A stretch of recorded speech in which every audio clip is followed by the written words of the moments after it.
It didn't take a lot of New Zealand to humble Afghanistan at an important World Cup encounter at the Chepauk.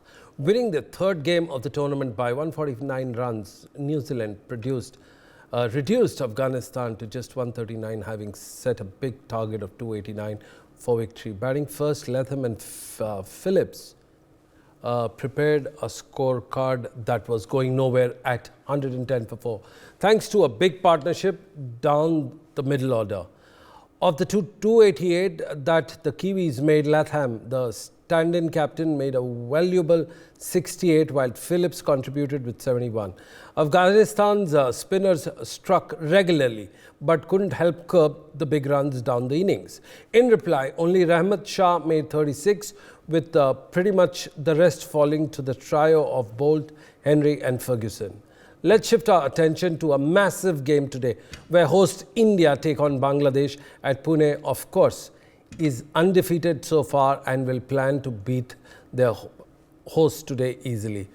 First, we are joined by Chaya Mughal, the skipper of UAE team, who is going to talk about her views on this game.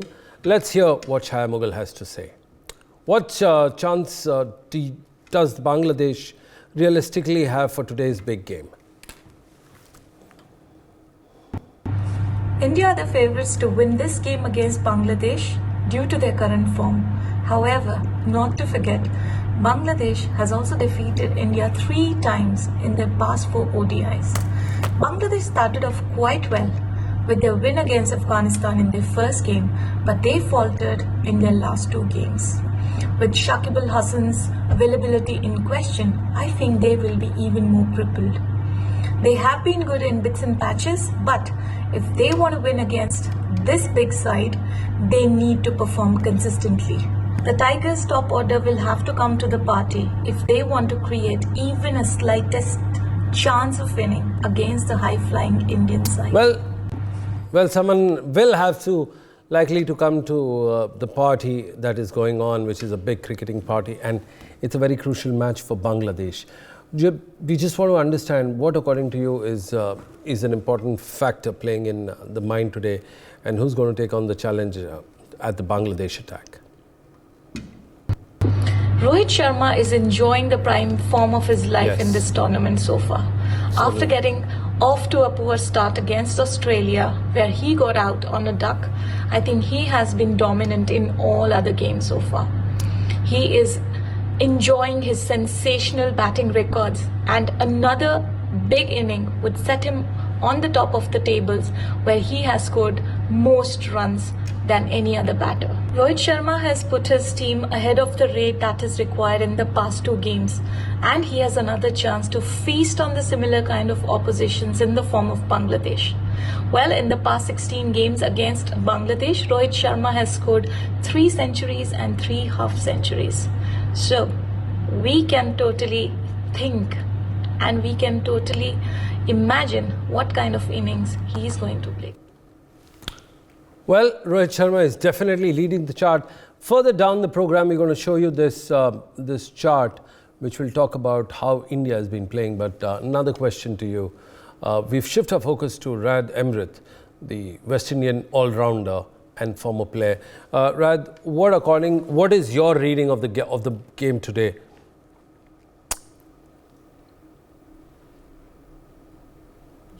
First of all, they are playing extremely good cricket. They are on top of the table, they are unbeaten, and they look like a team that is hungry for victory. So I think that they're definitely going to be favourites, and they're definitely going to come out on top. Well, let's understand which Bangladesh batsman holds the key versus India today. Liton Das definitely is the batsman to look out for. I think he is the one that holds the key. Shakib Al Hasan has been very inconsistent, as well as Mushfiqur Rahim. But I think Liton Das, if he can get them off to a good start, he holds the key. Well, Shakib Al Hasan, a half-fit Shakib Al Hasan, Liton Das and Mustafir. We shift our focus to our guests in the studio. Dev, I'd like to come to Dev Tyagi. Dev, what is your read of the entire situation, especially with the Bangladesh team? They're suffering bad form. They're also suffering what you could say is that bad, they haven't clicked at the right time, and now their skipper is in a bad situation now. Your views? Hi, good morning, sir. So Bangladesh are known as the tigers, and I think corner tiger can be a very, very dangerous creature to deal with. We still don't know whether Shakib is going to be completely fit or he's not going to be fit at all for this game. But if he actually does not play this game, then definitely the chunk of the batting comes to rest on Liton Das, and let's not forget Mehdi Hasan Miraz, who has actually even scored a one-day century against us Indians. And Liton Das holds the key. He has made north of 300 runs from 10 games against India, where ODI format is concerned. He holds the key. They also have some useful batsmen down the lower order. Right. But India is going to be a massive, potent opponent for Bangladesh today. Tasneem, we have a very important question from a fan. He talks about apple to apple, and if you compare the Bangladesh spinners versus the Indian spinners, who do you think has the edge right now? I think definitely based on current form right now in the World Cup, I'm going to go with India on this one. They've been bowling great, they've managed to hold tighter lines. As far as this is concerned, for me, I think India is sitting on top currently right now. India is certainly sitting on top. I'd like to go back to Dev. Dev, I have a question for you about the Indian batting. Dev, how do you think the Indian batting has developed? Oh, it's been fantastic. The batting this year in the ODI World Cup has been led so ably and avidly by the captain Rohit Sharma, who made, of course, that worldwide record-breaking, record-shattering century rather against Afghanistan. Virat Kohli has made a brilliant, fluent 50 against Afghanistan. He's been amongst the runs. The knock against Australia was fantastic. KL Rahul, by the way, needs 93 more runs to cross 2,500 ODI runs. And he's never been out for a single duck against Bangladesh, which holds the key. So I think the top three Indian batsmen for Bangladesh to really be wary of in the order of runs scored in the World Cup happen to be Rohit Sharma, Virat Kohli and KL Rahul, of course, who, by the way, has 250s, including a highest score of 77 or 78. He's yet to score 100 against Bangladesh, if that explains. Well, it was an interesting assessment, Dev, by you. We are also joined by Tasneem here, as for the first time we bring you some stats, some details about what this thing is. Let's look at the Indian bowling right now. If you look at, I'd request them to stay here. Let's look at the bowling type that India has. The pace attack seems really well with Jasprit Bumrah leading the attack from there.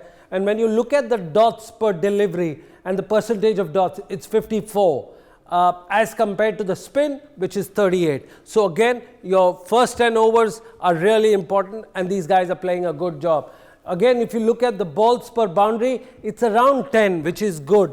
When you look at the balls per 6, again, it is very good when you look at the global this thing. The boundary percentage is 62 as compared to 47. Now we need to deconstruct it for our fans, what it means about the number of balls, batting and everything that we come from. Yeah, definitely. So if you take a look, this basically just gives you the perfect picture that Bangladesh is going to have a tough time, obviously, in the first 10 overs facing Jasprit Bumrah and the rest of his seam attack as well. So I think they'd look to survive probably the first 10, probably keep the scoreboard ticking, not try and just go big at them instantly and throw them off their lines, because they have shown discipline this far in the tournament. As opposed to coming around in their spin bowling department, they may stand a higher chance of being able to convert a couple of balls into 4s, as well as a couple more into 6s as well. Well, when you look at the bowling from 1st to 10th over, this is for the first time we're going to see it. If you, Tasneem, take us through the 1st to 10th over, which is where you need to contain, you need to attack and get the first batters out. You've got 3 wickets at an average of 46 with a strike rate of 4.6 with 60% dot balls. Now this is very important to all our fans, that how India builds up the pressure. India doesn't go and restrict the batters under 200 runs, which we saw against Australia.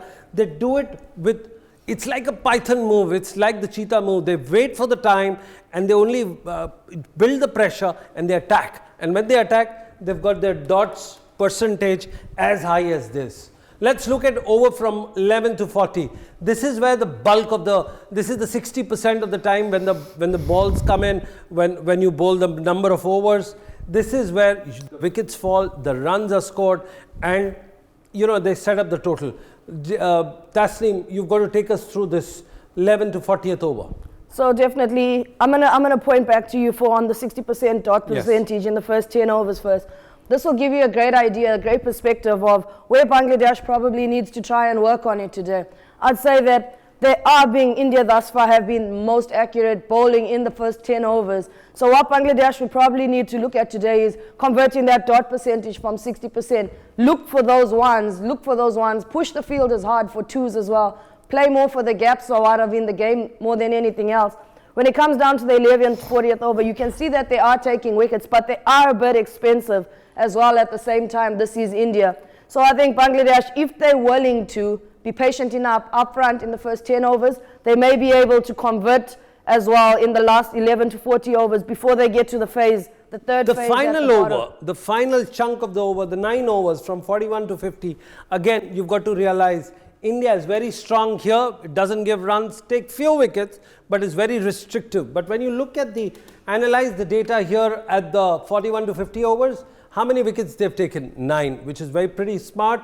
But look at the balls, the average is 11 and the strike rate is 4.5. But more importantly, you've got 14% dot balls, but at the same time, the restriction is almost as this. The strike rate, they keep on at the same. Just explain to our viewers what exactly it means, the last 9 overs of the Indian bowling attack. So definitely what this is going to show you is that India still has the ability to take wickets in the last 10 overs as well. But one thing they haven't entirely managed to do is contain entirely the boundaries that are being scored as well in the last 10 overs. The first power play and the last 9 overs are exactly the same. Is that what you're saying? Yes, more or less. But the thing for me is if teams come at them with wickets in hand, we did see what Afghanistan did manage to do as well. Rashid Khan coming in towards at the end in the last 10 overs, probably trying to swing his arms as well and get a couple of boundaries down in the 10th over. So probably Bangladesh will be looking to have wickets in hand today to be able to accelerate. So if we were to explain it to our fans,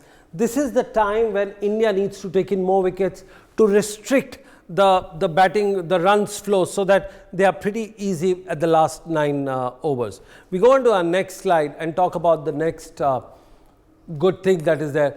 But Tasneem, well, as we look at it, look at the batting after 3 games. This is purely an exclusive. After the 3 games, we've analyzed, put together the data, how India is scoring runs at what side. Are we good at offside? Are we good at leg side? Whatever the total number is. So if you can quickly take us, we're predominantly. Definitely, I would say anything on the onside is definitely flying to the boundary. Probably this will tell you that India is not willing to let any loose deliveries go. Anything on the legs, anything on the pads is definitely flying to the boundary. Take nothing away from their offside stroke play. Thus telling you that they are willing to take on anything with width. Are they playing cross offside. too? Does it also reflect that they are hitting the middle and offside ball across the line and hitting in the power play as well? Yeah, it could possibly mean that, as well as you'd get the perspective that anything short is definitely being dispatched as well. In anything coming straight at them, anything in the body line, they definitely have the ability to put it away. We go on to the next part and talk about the further detail and break it down for our viewers. Again, now this is Ravindra Jadeja. This is about bowling. This is where he's been bowling. Now let's look at the number of the ball and where he's pitched it. So you've got to take us through where the pitching line is, what is the good length for a left arm spinner on this. If you can go a little back and then explain it. So here for Ravindra Jadeja, you can see in the 4 to 6 meter mark, around this area, he's bowled 59, he's bowled 88 balls, and he's gone for just 59 runs, picking up 3 wickets at an economy of 4. In the 6 to 8 meter mark, 40%, he's bowled 67 balls just for 33 runs, 2 wickets. What I'd love to see is Jadeja obviously getting himself to land more around the 6 to 8 meter mark. Thus being that he'll be pitching the ball up a lot more. Maybe look to vary his pace. Is he bowling a little short and tight and flat? Yes, he's definitely bowling a lot shorter here around the 4 to 6 mark for me. And I think the moment we've seen him be effective this past few games. The moment he gets the ball pitching up and he does take the pace off it, he is getting turned. He is becoming more trickier. So the trick is the more you loop the ball, the more you pitch it up, he becomes much more lethal. Definitely. And these are all the facts. This is the data that has been showing, telling us this is how it is. We go on to the next part. Ravindra Jadeja, of course, is a very key player in Indians' part. Again, now let's look at the Indian bowling in a larger perspective, in a larger thing. You've got about 50, the pace bowling again, you would see 50%, over 50% is the dot balls, then the spin. Just take us quickly through it so that we can talk about the pace and the spin. So what this will definitely indicate to you is that India's pace attack is leading from the front right now for them. That's where their strength lies currently, is in their pace bowling.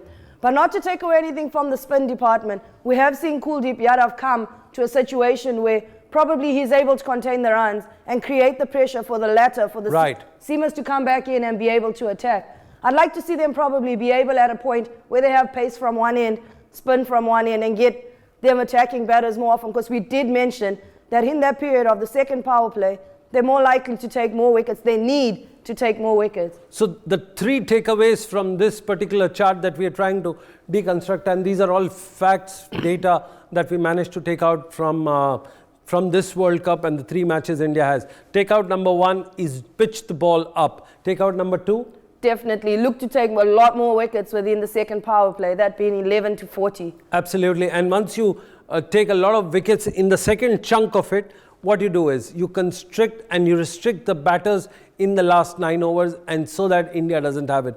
Well, that's all we had time for. We promised to continue and give you much more detailed analysis about the stats, about every ball that is bowled at the World Cup. This is Sunil Yashkalra signing off from NewsX. We'll be back after a short commercial break.